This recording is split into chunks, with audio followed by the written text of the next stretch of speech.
So we're painting the outside now, and I admit I got a little carried away.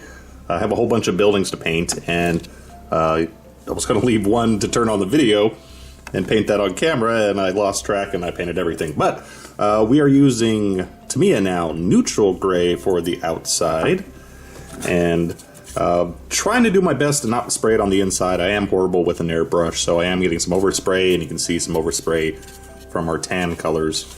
But trying to avoid the areas that I want to leave gray, leaving the original dark gray in some of the recesses as well. Hard part is trying to paint these areas on top, trying to get that all one color. So doing my best for there. But yeah, putting on a whole coat. The Tamiya is going on pretty well. It is soaking into the wood fairly nicely, covering up more of our wood grain texture. You can see we pretty much don't have any of the characteristics of the MDF showing through. A little fuzz here and there, but that's about it. So we have the base gray, now we're going to highlight it a bit, and for that we are going with sky gray and concentrating on the center of the panels. Couldn't decide if I want to do the center or around the edge of the panels. Still not sure what would be better. Once I get some of the other colors laid in, I'll know if I made the right decision or not, because we still have a lot of work to do here.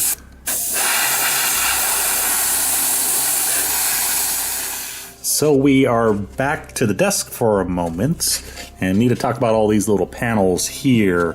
You might have noticed that I didn't mask all these. I was putting all the tape on them, and I decided I wasn't sure what would work better, spending the time masking all these or doing them by hand. So I didn't mask all of them, some I just painted over the panels. Then I thought of something better. I made masks. So I just made these out of a little plastic card. Basically, I just put the tape, like I initially had, over these sections here, and then I burnished it down, then I pulled off the tape and just put it on some thin card and then cut around the line. So now I have these little masks, which they're not quite perfect, but at least now I could put these on, goes that way, and airbrush majority of these areas, and then I could clean up the edges using a regular brush. So that is speeding things up pretty neat. And just flip it around to get the other side here. So that's speeding things up. And also, the color I'm using right now is Dunkelgrau, which is dark gray. Was using Tamiya's, but unfortunately my local store was out of German gray, so I had to get this AK stuff. I'm not going to review it right here because I'm only using it on MDF, so I really can't tell you the properties of it. I will tell you, it's basically AK's version of Tamiya. It's a synthetic lacquer, which I don't even know if they call it acrylic on here or not. I don't think they do. But whatever you use to thin Tamiya, you can use as this stuff as well. It's their version of Tamiya, essentially. The only difference I can tell so far from Tamiya is that this stuff is ridiculously expensive. My local store has these bottles for $4, and the Tamiya version of this size is, I want to say $250. So it's quite a bit more. The big bottles of Tamiya are $340. So this is pretty expensive in comparison. Maybe it's shipping from overseas. I have no idea, but all I know is when you're making a product to copy someone else's product, it's not a good business idea if you're making it way more expensive for something you're trying to match. So maybe we'll use this a little bit more somewhere down the road on a different project, but considering the price, I don't know if we will. So I've only now realized that I'm a bit of an idiot, and this is a really big project. Hey, just kind of noticed that myself, and came to the conclusion if I ever want to finish this in any decent amount of time, we're gonna have to take some shortcuts and go a little bit towards speed rather than quality. For example, before I get into that, I did paint the LED numbers on here and did the best I could. It doesn't look that great, mainly because you have LEDs on a light background, this gray surrounding it, so you can't really see the numbers all that great. Still trying to think of a way to make that stand out a bit more. I can't think of anything except for maybe darkening the gray around that area. And actually what would also work would be if I painted a black rectangle around that area first. That is actually not a bad idea. Don't know if I want to go through the trouble of masking everything and spraying more, but I'll think about that while we do this other part here. So, wanted to highlight all these little mini blind banding areas here, and using a brush for that was going to be way too much work, especially trying to keep that straight, and I got this effect is on all the buildings. So looking for a shortcut and decided to go with colored pencils. These are basically kind of high-tech professional, well, not even high-tech, but just crayons essentially. It's a wax base, and for what we are using them for here, considering it's terrain, this will work perfectly fine. So a little more sharpening there, excuse me. This color is 50% cool gray, and trying to get the angle just right, and you have to keep the tip, you know, decently sharp, but just going along and going literally along the lines to add some color on the top of all our little, I'm going to keep calling them mini blinds because I like doing that. So you can see there, looks pretty horrible up close, but once you get a little bit further away, not too shabby. And then once the gray is down, going back with white and adding a little bit of more highlight in the center of each of those lines.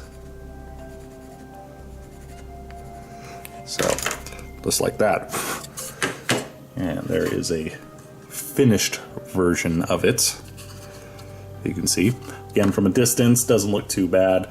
Of course painting would look better, but you know, I have like a dozen plus buildings and doors to finish, so we have to cut corners the best we can.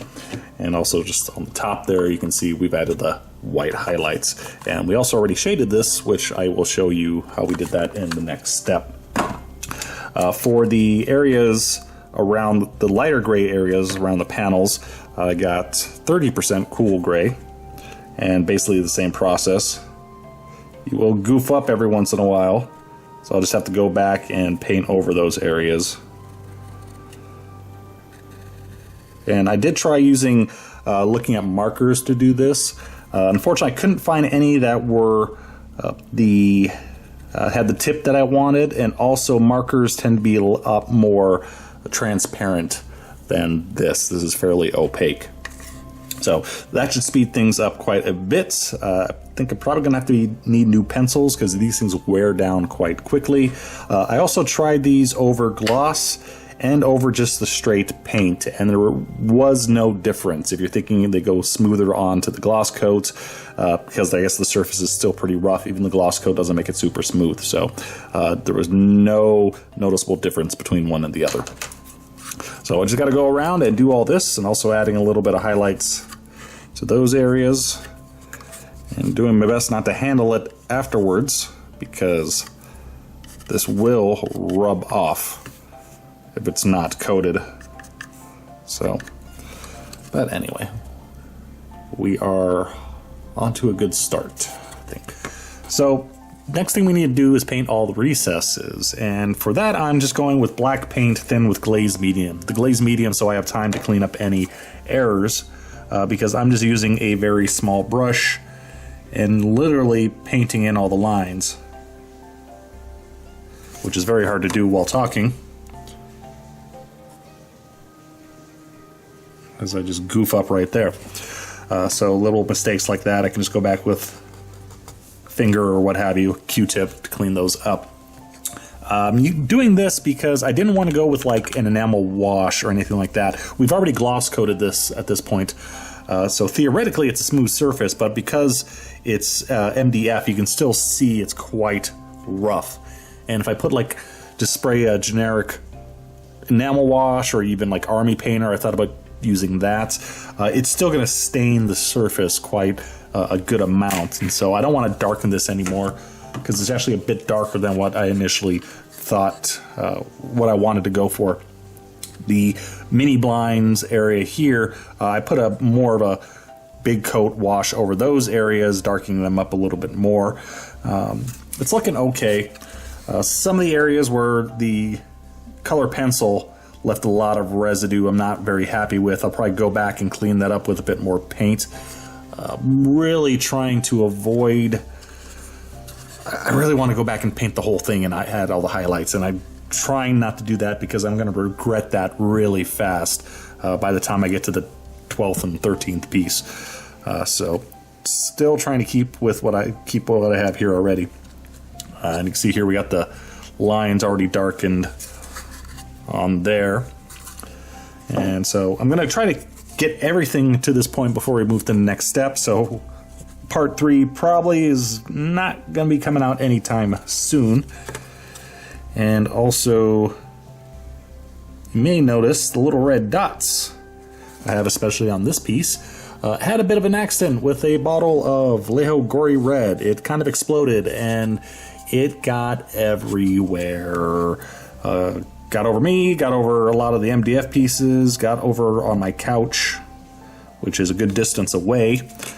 So yeah, I couldn't clean it off when I was wet because it would have just smeared on the MDF for the same reason that the enamel wash is going to smear. So we'll have to see about doing some weathering to cover that up.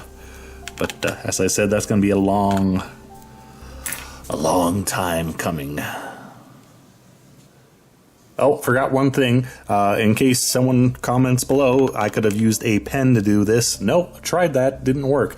Again, surface is way too rough for the pen. It just didn't come out in a nice smooth line. Wish it would have worked, but wasn't gonna happen. So, again, stuck using the brush. Filmed in Wedgie Vision.